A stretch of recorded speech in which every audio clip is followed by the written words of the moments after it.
んた、もしかして、この前薬虫を買った子供じゃないかい？あれ役に立ったよ。 The question that I have for you is if Dragon Ball should come out with a new movie or a TV series. That's the question I have for you. But the question that is being asked by the entirety of the Dragon Ball fandom right now is if this ending scene at the end of Dragon Ball Daima episode 20, a very unconventional end credit scene that Dragon Ball really isn't known for, is this teasing a new movie following the adventures of Dragon Ball Daima?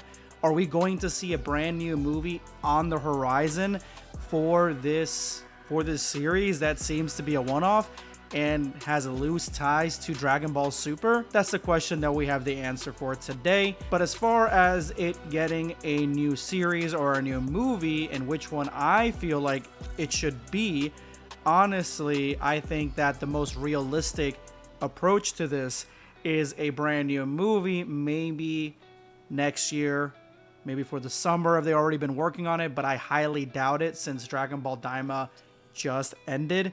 And although I do know that scheduling and everything like that when it comes to producing this anime, the production and everything happened probably about a year ago. They claimed they were working on it maybe a little bit before that, so they'd have a lot of free time. Them jumping from one full anime series that was 20 episodes to immediately work on a brand new television series, it just doesn't seem realistic to me because how much Akira Toriyama was involved in Dragon Ball Daima to begin with. So for me, I think the most plausible one is that they begin production on a brand new movie maybe around this time now that Dragon Ball Daima is over and they've had some time in between that.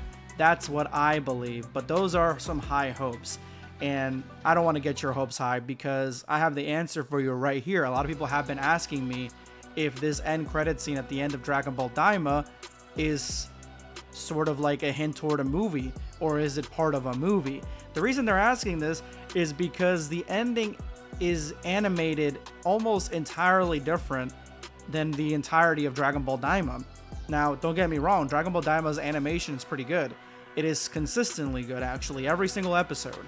Some episodes better than others, but still really high bar. The fight sequences are fantastic. They are extremely expertly made. But this ending scene right here, where they're literally just going and sifting through this store, this is animated to a quality that, just for it being a throwaway gag scene, basically is what it is. It is produced at such a high quality. People are asking, this seems like it's from a completely different thing. It doesn't even seem like it's Dragon Ball Daima. Well, the answer came to us here from a YouTuber called Forgotten Relics. Forgotten Relics posts a lot of Dragon Ball content. Go ahead and check him out. I'm gonna leave a link to him in the description below and the top comment. Make sure you go ahead and give him some love. But he gave us our answer on exactly why this looks so different. The animator that worked on this, his name is Takeshi Kojima, and he is in a lot of different stuff. He's known for projects like Flip Flappers, Devilman Crybaby, and a few others, but he has credits for episodes and scenes in, let's see, a ton of One Piece, bunch of One Piece episodes actually, Mob Psycho, Darling in the Franxx, Sailor Moon, Space Dandy. I mean, the list goes on. Kill la Kill, Lupin the Third. Like, there are a lot of different credits here for different episodes. It even tells you how many episodes he actually worked on. 7 Deadly Sins. Like, he is a masterful animator. And what makes him so masterful is his way of animating lifelike movements.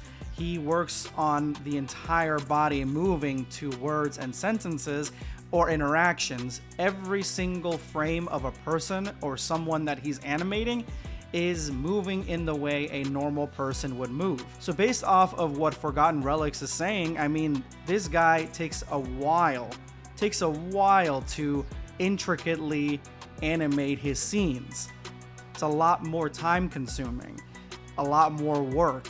The reason it can be this good, the reason that this whole end credit scene looks like it's movie quality, Forgotten Relics tells us in the video, is because Dragon Ball Daima has a very, very nice, a very, very catering and very, very loving schedule with its animators.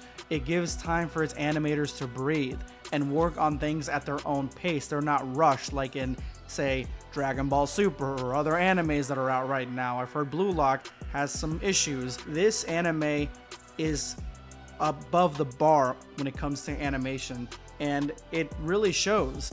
It really shows, because what we got from Dragon Ball Super's anime was inconsistent slop for the most part, unless Goku was fighting Jiren. With Dragon Ball Daima, every single episode had time to breathe, and its animation brought the world to life. And somebody of Takeshi Kojima's his caliber is able to work without any interruptions or without getting overworked or overtaxed or anything, and bringing the same love that he's bringing the rival to Dragon Ball, which I would say is One Piece. He's done a lot of One Piece. He's able to bring that same quality to Dragon Ball Daima, and it feels fantastic. It feels like the anime is finally, like Dragon Ball as a whole, is getting the attention and love it deserves from the people making decisions up top, bringing the best of the best to animate even just a small sequence of Bulma freaking out about a bug. This sequence itself, it looks good. Bulma looks adorable, but it's jarring because of how high quality the end credit scene is. Now, if this scene was in the middle of the anime, maybe it wouldn't be as jarring, because, you know, you would be like, oh, it's just part of the story. That scene was really well animated. But at the end of the episode, as an end credit scene, that's why it gave people the illusion that maybe they were hinting at the continuation of the Third Eye story, which would be interesting, but I highly doubt it. I think that that's just a reason that that this looks as good as it does, because of the animator that they brought on board. Exactly what Forgotten Relics says. He's friends with a lot of the other animators that worked on Dragon Ball Daima and producers. So it's a match made in heaven, basically. Like, this guy was brought in for a mission and he absolutely blew it away. Now keep him. Keep him, keep him, keep him. I'm going to say something controversial here. This end credit scene animation is better than Dragon Ball Super Broly. It's better than most of the just regular scenes in Dragon Ball Daima, besides the fight sequences and some of the interactions. It's just better. It's on a completely different level. And you can tell the love in just the movement, the expressions, everything. It just looks like it's high quality, movie quality. It just looks great. That's not throwing any shade to DBS Broly, because that movie looks fantastic. That was one of my favorite movies of all time. And then it's no shade to the rest of Daima, because it's really good. It's just such a high bar to pass, and this end credit scene, Takeshi, he completely passed it, 100%. And so I want to say, if they're going to make a movie or a TV show, bring him back. I would bring him back as a chief animator on a movie. I would bring him back for several episodes on an anime. Looking over real quick through all the stuff he's done 8 episodes of One Piece. And we've only had one end credit scene in Dragon Ball. Come on, keep him around. Let's continue with this relationship, because the animation is stellar. But let me know what you guys think. There's no movie, just letting you know, not that we know right now. There's no movie. It just looks different because of this animator. But let me know what you guys think in the comments.